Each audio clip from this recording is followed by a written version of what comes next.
Okay, so now we are going to go ahead and start testing the deck in round 1. Again, this is the High Priest of Penance red, white, black deck.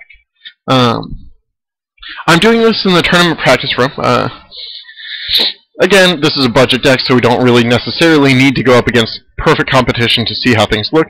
Plus, sometimes you can see some really interesting decks in the tournament practice room that you wouldn't have seen other places. So, I definitely like the option of that. I'm going to go ahead and keep, this is not a great hand, but it's got the plan. It's got at least a creature or two and a Rolling Templar. Looks like we're not going against that 2/2 deck. That's decent. However, we have a lot of aggressive creatures. This deck shouldn't be that weak against a control deck. I've had some trouble in the limited amount of testing I've done with it, but we're going to give it a shot and see how far we can get. Go ahead and get one of those tap lands in.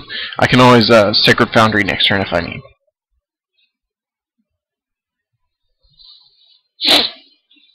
Waiting for my opponent. One thing that I'm wondering about is, I believe also in Innistrad there was a spell called Ghostly Possession that prevents damage. It may just prevent combat damage to a creature. I'm going to have to look that up later and see.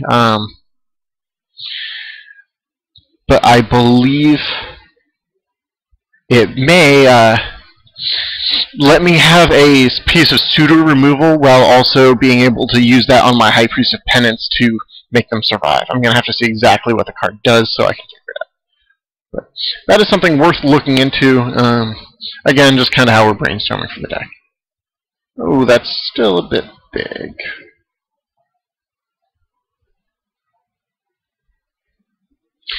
Unfortunately, his deck seems to have tokens, so it seems very, very good against what we're trying to do here. However, let's drop an Angel of Jubilation and get make it so that our creature can kind of tango on his level. He may eventually drop a thing that makes his token creatures bigger, but that will just give him equity unless he has an answer for my Angel of Jubilation. The Angel of Jubilation are one card that I am considering cutting eventually, but again, we'll see how the testing goes. I am perfectly willing to kill 2 of his creatures with one of my creatures. I know that he only casts 1 card for that, and that he'll get 2 more for free, but, you know, I still get another 2/2, so it evens out. Looks like he's white black, probably control. I was thinking he might be tokens, but the Nephalia Drown Yard means that he's probably yeah, here we go. He's probably just control. That's fine. I can start getting in with my spirit to start dealing some damage to Tamiyo. I'll go ahead and get a Blood Crypt out just because I've got enough white mana for any one spell. Go ahead and get my spirit in toward Tamiyo. My frontline medic is going to be a 4/4, thanks to the Angel, which is good. Also of note, since he's playing Esper Control, he probably has Sphinx's Revelations, which frontline medic is going to be great for countering. So we're going to have to see if we can force him to use it. Otherwise, he may wait until he uses removal on the frontline medic. But hopefully, that will at least delay him wanting to use that.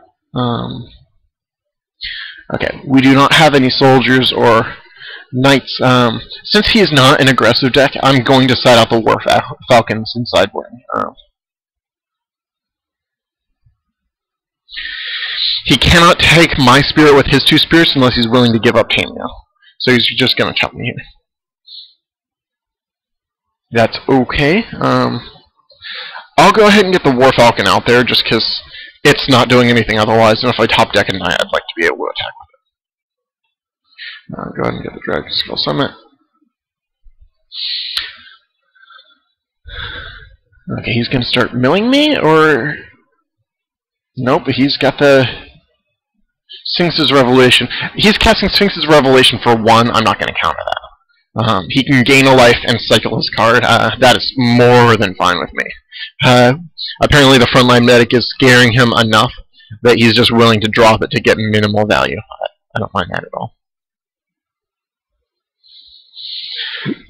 Alright, Tamio has another ability. That's cute. It's important to remember. I'm hoping that he's not going to just kill all creatures here, but he does.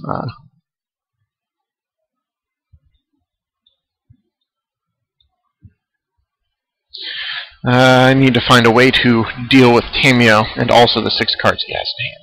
So this is not looking the greatest for me, but we'll see how it goes.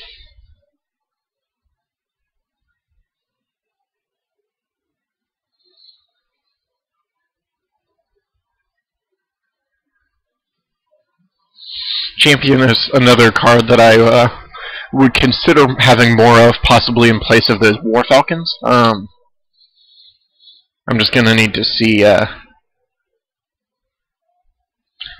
you know, if they're good enough. Well, actually. So, okay, here I can pick Merfolk.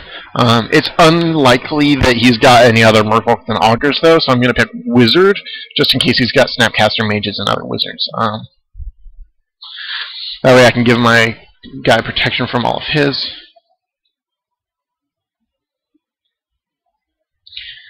Starts to buff up my Champion of the Parish and gives it protection. Let's go ahead and get these lands out there. Really, there's not a huge reason for me to get that many lands out. I don't believe I've got anything in my deck that will use that many in one turn. I should probably just scoop this up. I'm going to give it a bit longer. Maybe I can figure something out. High Priest of Penance would be very good because it would let me deal with a Planeswalker just instantly. But we're going to see what we got. Right now I can Rolling Templar. That would kill my champion, however it would also kill his vampire, so I could get my Riders of Gavany through for 3 damage. 3 damage sadly is not quite the magic number though, but actually now Angel of Jubilation means that this might work, that this might be worth it. Because that will make this a 4/4, so if I Rolling Templar, not only will my champion survive, but I can get through to deal 4 damage to probably Tamio. Yeah, looks like. So we will go ahead and do that plan. Killing his vampires so our Riders of Gavany can get through. Sorin is not in a good place. Fair enough. Okay. So he had the answer. He's going to have to answer my flyer, otherwise I'll deal damage next turn, but I can't kill him. I do, however, have enough mana I can flash back Rolling Templar if I need to, so we have options.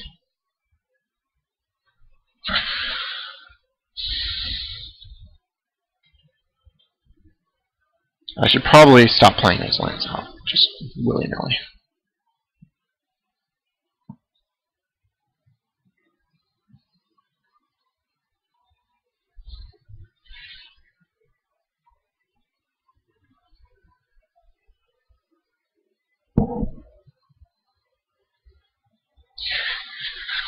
Obviously, I'm not the highest level player, so I'm kind of trying to use this as an excuse to make myself improve Magic. So I'm going to try to play really tight, and if I see things that I'm messing up, I'm going to try and catch myself. Definitely feel free to leave notes in the comments if you see that sort of thing. I really appreciate it. You know, obviously be nice about it because I'm just trying to get better. But we can kind of work together, and your help is definitely great. Unless I top deck something good this turn, I'm going to go ahead and call it for this game. Sideboarding should help. This Esper Control deck is basically the other deck that I was concerned with. So I'm going to try and figure out the best things to start filling up my sideboard to handle it. Okay. Curse of Death's hold actually isn't terrible because he's got so many token creatures. Assemble the Legions is awesome here. Oblivion Ring is good. Rest in Peace is not the worst because it gets rid of Lingering Souls and some of its flashback stuff, but really we want to have something better than that. I'm going to take out a Rolling Tumbler because it's not everything we want here. Devour Flesh is bad here. Zealous Conscripts isn't great. It can steal his Planeswalkers though, so I'll probably keep them. Let's see. Frontline Medic, of course, will be good. Like I said, taking out the War Falcons is pretty good. I don't really like them all that much, so it's a pretty easy drop. Alright, let's go ahead and go for game 2. We'll play first, like the aggressive deck we are. This is a tight one, because it's almost a good hand. Boros Reckoner is, of course, very good. It makes him have removal. Oblivion Ring is a good answer. I'll go ahead and hold on to it. It's a little bit greedy, but I'm feeling a little bit greedy. So let's see how this goes. It would be ideal to draw a Plains or a Mountain. I guess just for Plains because I don't think I'm running Mountains. There we go. That way our Dragons... Oh wait, no. That's not it at all. I would have needed a Swamp for my Dragon Skull Summon to come in untapped. Oh well. This is not terrible. Turn 4 we will have Boros Reckoner or something better. So that's okay. Off to a bit slow of a start, but he's a control deck, so it could be worse. And we managed to get a good card. So, High Priest of Penance. I originally thought it worked on lands too, but no, it can destroy anything non-land. So, if he starts dropping a Planeswalker, we can just Rolling Tumbler to get rid of it. Otherwise, we'll hold on to it and see how, what better it can do. I have Oblivion Ring, which is basically High Priest 4 through 8 right now. But we'll see if we have any. I'm going to go ahead and attack with the High Priest. He may have like a Midnight Haunting or something. That seems unlikely because he's not really a dedicated token deck. So it's worth giving a shot. White, red. Get this out there. Sorry, Boros Reckoner is the other reason that I like Rolling Tumbler here, is it can survive it, and it lets me deal 2 extra damage to any of my opponent's things, whether or not they have flying, or my opponent himself. So it's kind of a nice minor combo that lets me take advantage of the Rolling Tumbler. Sorry, that is the second card that combos with Rolling Tumbler. This is my first time recording, so I'm kind of trying to figure it out as I go.